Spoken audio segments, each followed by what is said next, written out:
করো, তোমরা জশ্নে জুলুসে ঈদে মিলাদুন নবী করো।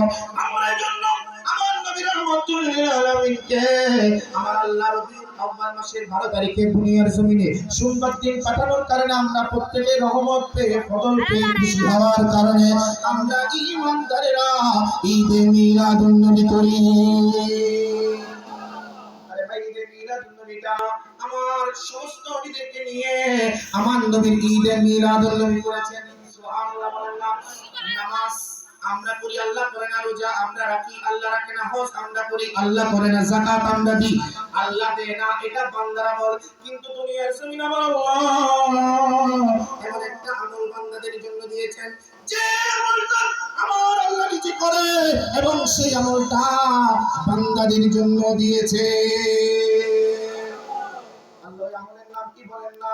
আমার আল্লাহ বলে ওই আমলের নাম হচ্ছে ঈদে মিলাদুন নবী।